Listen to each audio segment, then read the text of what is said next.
Hello and welcome to Comic Culture. I'm Terrence Dollard, a professor in the Department of Mass Communication at the University of North Carolina at Pembroke. We are coming to you from HeroesCon 2024. For the third straight year, we've taken our cameras out of the studio and onto the floor of the Charlotte Convention Center. It's a lot of work setting up the Comic Culture booth for 3 hectic days interacting with fans, comic legends, and aspiring creators, but it's also a fast and fun weekend. I get to meet a lot of interesting people, and on this episode of Comic Culture, I'm bringing their stories to you. First up, podcaster Bill Beer. So the Bat Pod, I'm guessing this is, just by the name, about Batman. Yes, we're a Batman comic book discussion podcast. We do old issues and then we do new issues. We're not really a review podcast. We just like 2 guys in a comic shop talking about storylines and that sort of thing. Just stuff we enjoy. Now, is there a particular era that you're fond of? I know for me, if I pick up a Batman that has Jim Aparo artwork, I'm in heaven. So that's the era. You know, late 80s, middle to late 80s, early 90s, that sort of thing that's where I grew up reading Batman. And I think from Batman 400 and on, that's when I really started collecting it. 400 is the one with the great Sienkiewicz cover. Right.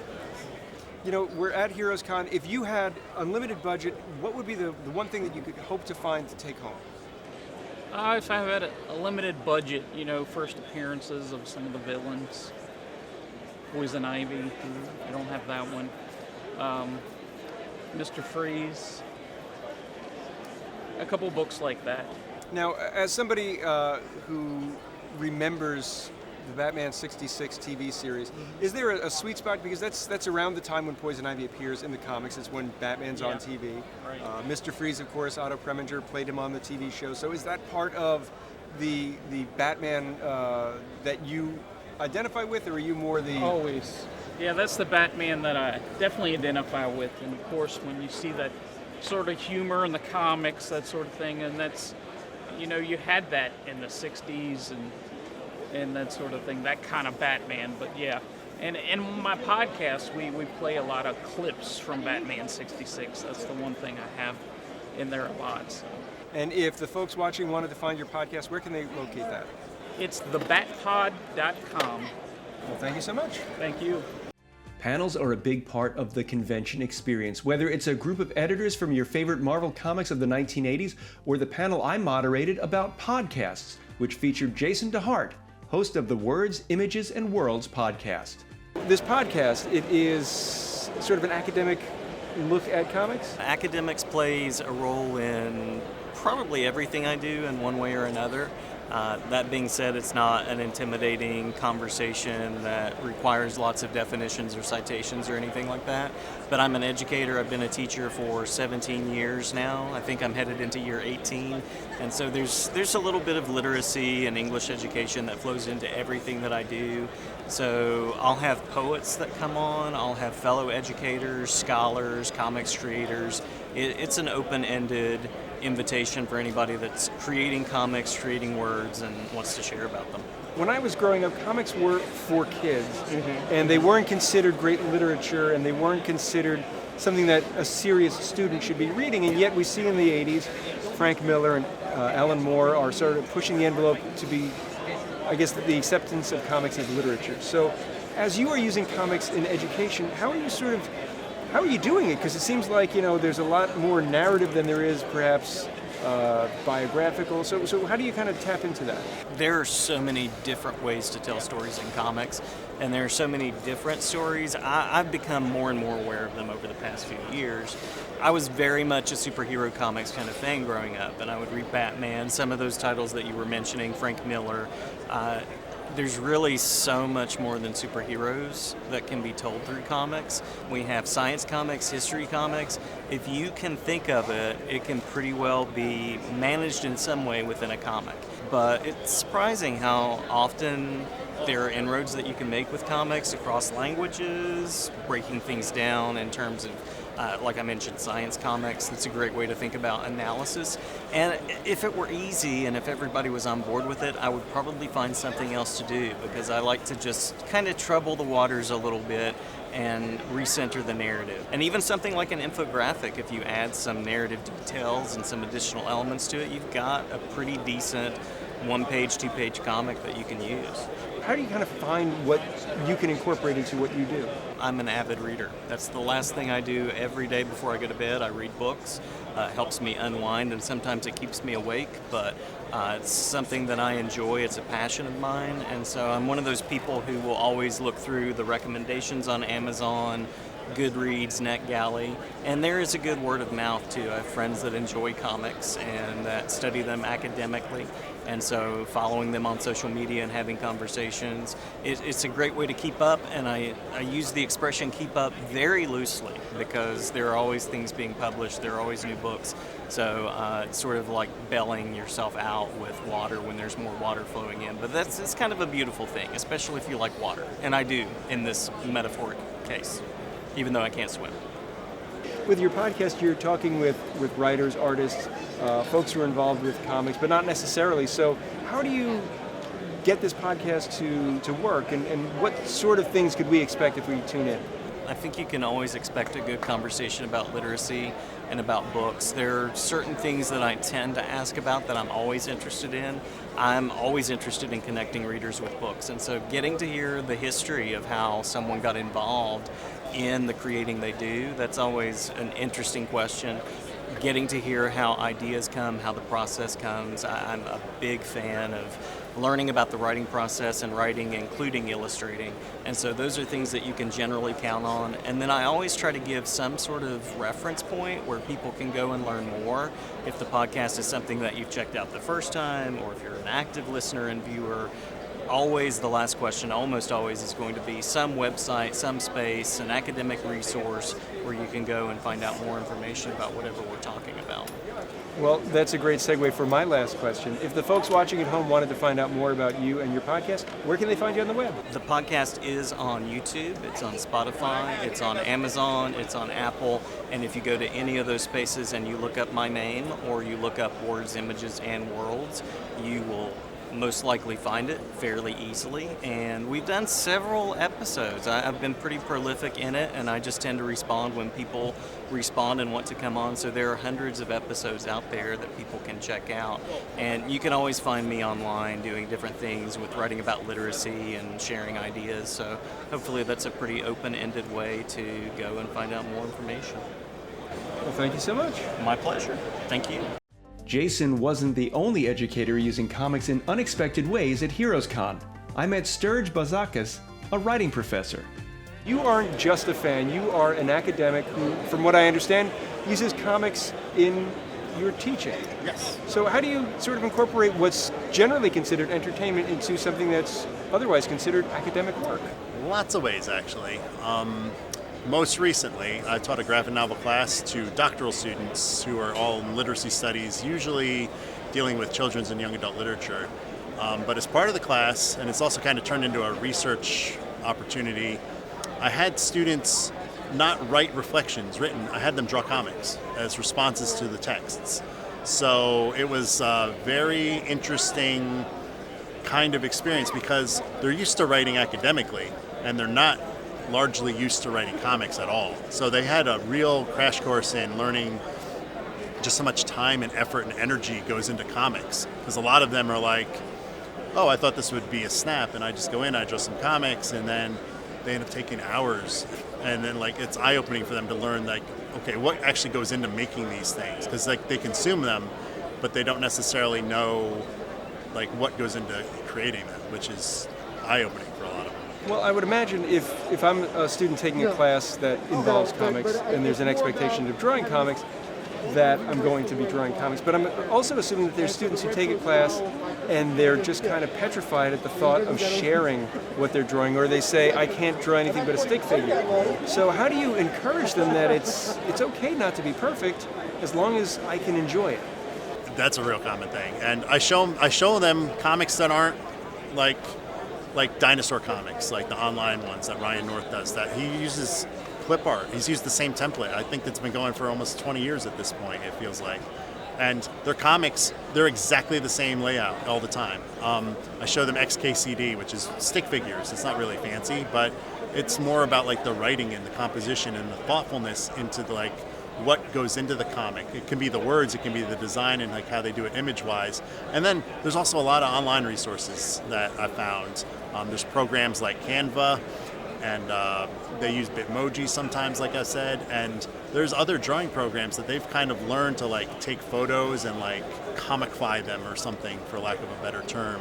And they spend hours, they tell me, like designing these. Like they're like, I didn't think anything. And like the people who do the Bitmojis, like they get very intricate with the design and like looking for the exact right thing and the angle and like the little backgrounds and little just stuff that goes along with like in the scenes. And it's you know, it's one of those things where they learn a lot about there's so many resources now, like even if you're not like Picasso and I use Picasso because I'm like, Picasso could actually draw like Da Vinci, but he chose not to. Like he did that, and then I was like, you can draw different ways, and it's like it's about representation and ideas and really thinking about hitting on those things. And then when we read the comics and the graphic novels, they can say like, oh, I look at this and I look at this design aspect. And we usually have conversations about things like, okay, what's in here that couldn't be in like a print textbook? What in this is uniquely comics that only comics could do? It couldn't be in a movie, couldn't do something like. And we have conversations about that, which is, to me, one of the strong parts of the class, because comics are their own medium. And they're not movies, they're not books like print textbooks or trade books, but they have their own affordances and they have their own ways of doing things. And if you teach English, they have to learn figurative language. They have to learn like how the author creates meaning and intention. And it's the same thing with comics. You know, the images aren't random. There's a person who probably, some people like put a lot of time and effort and draw an image, draw a page, redraw an image multiple times. And there's a lot of design that goes into it that I don't think most people know. As students learning something, we've sort of trained students to think that they've got to write an academic paper a certain way and you have to answer it this way.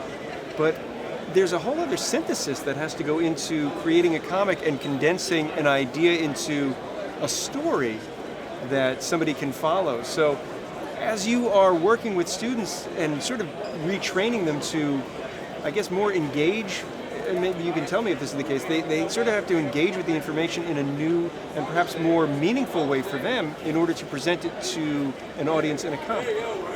I don't want to say it was therapy, but like people got real personal. It was like a surprise to me.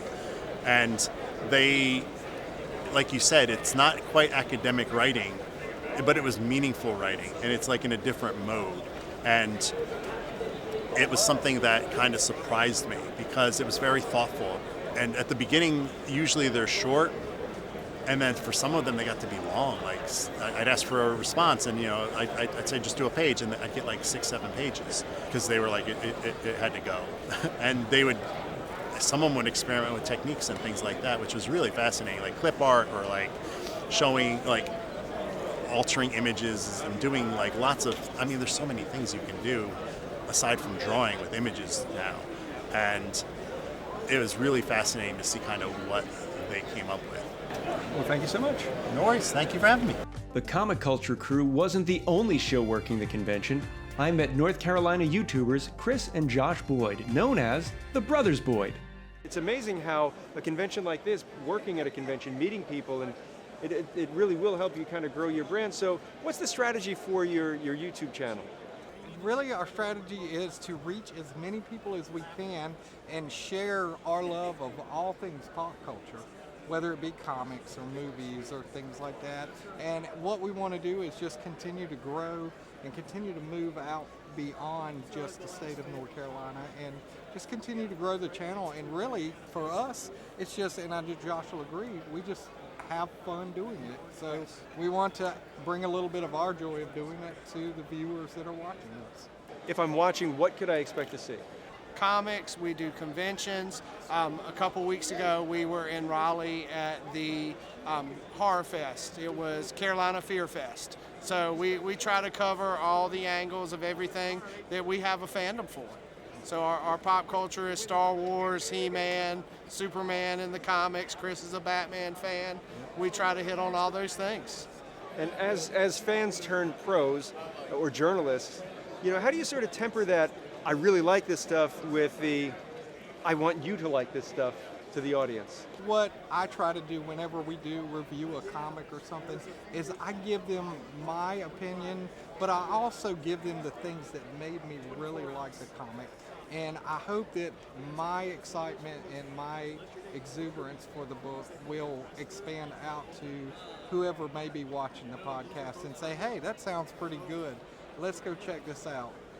Because one of the things we like to do is we like to grab indie comic creators.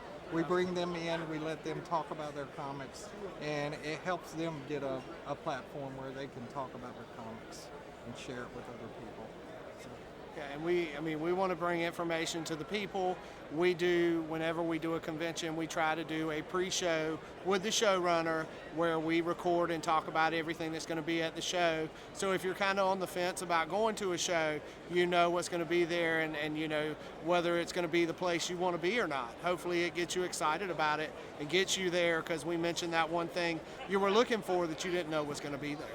This is a huge convention. So as you are going around, as you are, YouTubers trying to build your channel, how do you kind of focus on those targets that you are trying to reach versus I'm going to focus on everything because there's just so much here?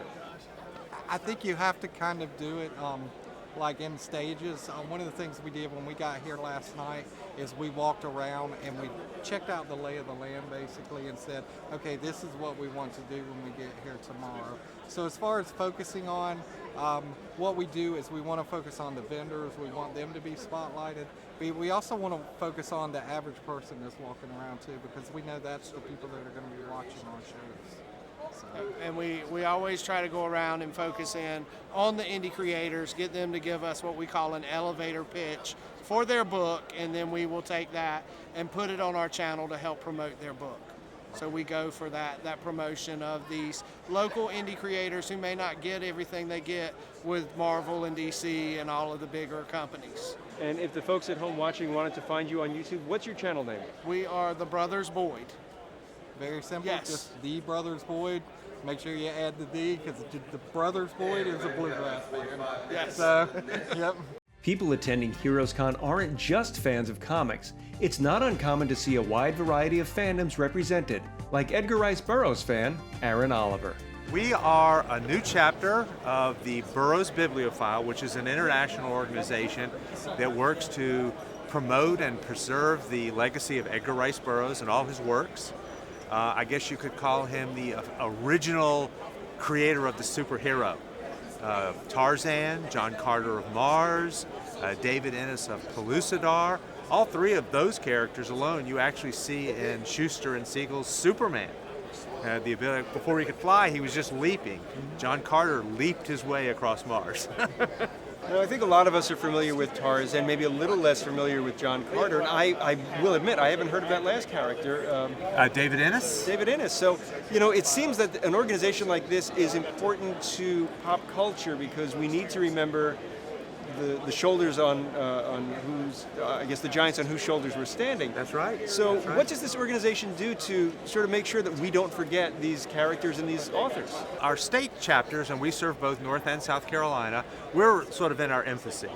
So we're just getting started. We have about 33 members in the two states. And right now we're holding Zoom sessions, sort of book clubs. We get together, discuss the various books in the series. We just finished the Land That Time Forgot series, which is actually 3 books, but most people incorporate it under one. It's celebrating its 100th anniversary. So we discussed those series of books, the writer's style in each one, and the types of things that he did to promote the story and move it along, the framework, so to speak, of the stories. And so we enjoyed that. And so right now it's just mostly fellowship, but as we move into our 3rd year, we're really looking to find ways to promote boroughs in the 2 states. You know, it's chilly in the convention center, but it's not so chilly that you need a quilt. So what is the story of the quilt? So this is our first fundraising effort. So my wife is a quilter, so she and her guild agreed to create what's called a Tarzan quilt. So this features the silhouette from the original hardback edition, 1914, and in the panels all around it, all 24 adult titles of the Tarzan series. And on the back, just to keep it sort of culturally authentic, we have an African design. And I understand you've been getting this signed by artists who have worked on Tarzan and Well, other we've actually not properties. signed, we've had photos. Photos. We're going to use it. They've been gracious enough to pose with the quilt for free, and we're going to use that for some of our publicity and advertising. Thank you so much. Okay, thank you. I appreciate it. Some attendees don't come to HeroesCon to buy comics or to meet their favorite creators. Instead, they come dressed up as their favorite characters, like sisters Caitlin Dimmitt and Lauren Cottrell, and Lauren's daughter Riley. I had to stop you in the aisle because you are, I guess, a trio of cosplayers. Yes, there's actually more of us floating around here somewhere. So what is it about cosplay? What is it about a convention that makes you want to spend the time, the effort, the money to make these great costumes and, walk around? I have a couple answers for that. One, our dad is a nerd, the best nerd, and even though he has 3 daughters, he raised us in a household of inclusiveness, and we were able to really show our personalities and emotions through the picking of different characters. Also, we're a little socially awkward, and when you're something about being in costume makes you come out of that. It's also something I get to do with my babies, and they enjoy it. You enjoy it, and it gives us a chance to come together. Yeah. We all live very, very far apart. Yeah. So we can all meet at cons and dress up and stay at the hotel. It gives us something that we can do together as a family that we really all enjoy in our different ways for different reasons. Now, I'm going to ask the important question. Yeah. You are Black Widow, you are Poison Ivy, and of course, Supergirl. Yes. So, does the family fight over Marvel versus DC? Actually, no. So we grew up in a very Marvel. Yes, my dog's name is Marvel. I have another dog named Rocket. We were taught that DC was the enemy, and then all of a sudden, my dad was like, "Let's do some DC cosplays." We were like, Okay, that's interesting. So we let the girls pick. My older daughter is Katana today. My dad is the Mandalorian today, and our other sister is actually Spider-Girl. Yesterday, she was Spider-Gwen, and Bailey was Yelena Belanova, which is another version of Black Widow. We just kind of do whatever we want and make it work together, and there's no right or wrong. It's just whatever you feel comfortable in. And I am still very, very privileged that I get to live with my dad. Because he can't kick me out, I'm his baby. So I get to go to him and be like, hey, hear me out. Yeah. I want this. Help me make it happen. And I get to do things like this. This is the first time I'm actually wearing this version of this Poison Ivy. And she actually made a lot of it herself. Yeah. My dad didn't do all of it for her, which is nice. which is I was going to ask, do you make your own costumes? Yeah, there's parts of it. Like the bodysuit on this one I purchased, but I sewed her some leggings for her Harley Quinn. And then my dad 3D printed these. The belts, the strapping is purchased, but all of this is 3D printed. The guns are 3D printed. The batons are 3D printed. And then we kind of just work together to create whatever we can. We do live separately. I live in Charleston. They live in Eastern North Carolina. And so we just kind of come together and do whatever we can. I sew.